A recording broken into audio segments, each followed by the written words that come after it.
Yo yo yo, what's up mga ka-Otits? Kamusta kayo? Ako na naman to si Otits Jairus, and for today's video mga par, syempre niluluto na naman tayo ng isang masarap na ulam mga ka-Otits. Napaka-basic lang na ito, basta susundan nyo lang kung anong gagawin ko mga par. Anyways, bago ang lahat mga ka-Otits, welcome ko muna kayo sa Otits Creating Memories. Woo! Let's go! Tara, gawin na natin to. What's up mga ka-Otits? Kumusta ang buhay-buhay? Ako nga pala, si Otits Jairus. And for today's video, magluluto na naman tayo. Kung nagtataka kayo, ba't ganito yung salita ko? Dito nga pala ako natutong magluto. Kung kilala na siya, mention nyo naman. So for today's video mga par, ito nga pala lulutuin ko. Tingnan natin. Ito mga ka-Otits, lalagyan natin ng gulay. Ang main ingredients natin mga par, itong Hokkaido. Tapos lalagyan na natin ng baboy mga ka-Otits para may twist. Ito na may mga aromatics natin mga par. Sibuyas, bawang at luya. So hindi ko na papatagalin mga ka-Otits. Maraming salamat. Balik ako. Mga ka-Otits, ang pagbabalik. So unahin na natin yung baboy. Ito nga pala siya mga par.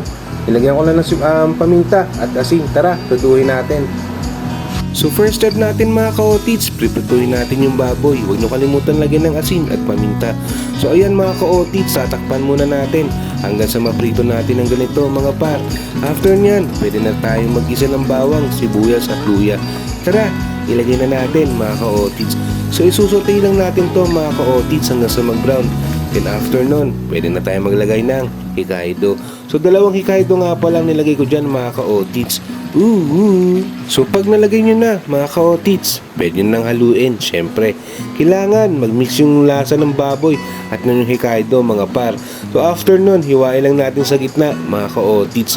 Nga pala mga ka-Otits, papakuluin natin to mga par ng mga 3 minuto. Then after nun, pwede na natin tong timplahan. So ayan mga ka-Otits, kumukulo na siya. Pwede na nating ilagay yung powdered gata. So tinulo ko nga lang pala to sa isang baso ng tubig. Sa malamig na tubig lang mga ka-Otits, okay na yan. So ayan mga ka-Otits, mekos-mekos lang natin. Tapos pwede na tayo maglagay ng pampalasa. Sa pampalasa nga pala mga ka-Otits, naglagay lang ako ng paminta, asin at bechin to taste. Kayo na bahala mag-adjust mga ka-Otits, basta wag lang yung maalat. Then after nun mga ka-Otits, papakuluin lang natin to siguro ng mga 2 minuto mga ka-Otits. Tara, takpan muna natin. Mali mga ka-Otits, hindi ko na nga pala ito natakpan. Lalabas sa video na 2 minutes ko itong papakuluan. Nung kumulo na siya mga ka-Otits, pwede ko nang ilagay yung gulay mga par. 2 tali nga pala to ng pechay mga ka-Otits. Napakasarap ng dish na to mga ka-Otits. Healthy na, mura pa, basic pa gawin. Sundan nyo lang kung ano yung ginawa ni Otits Jairus. So eto na siya mga par. Kailangan natin siyang takpan.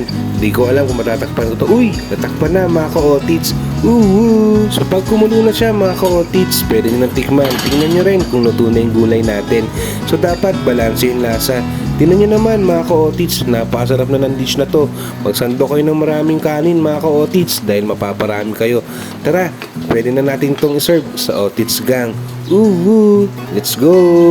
Ayan mga ka-Otits, napagsandok na ako. Tara, tikman natin. What's up mga ka-Otits? Kamusta ang ulam-ulam? Eto na, tikiman time na mga par. So unahin natin yung sili mga ka-Otits. Hanghang siya.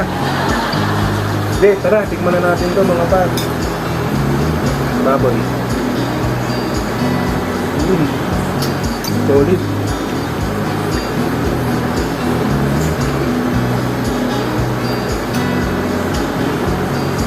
Napakasarap mga ka-Otits. Napaka-basic lang din gawin. Sundan nyo lang kung ano yung ginawa ko. So paano? Try nyo serve sa family nyo. For sure, mag-enjoy sila. Hanggang sa muli. Paalam!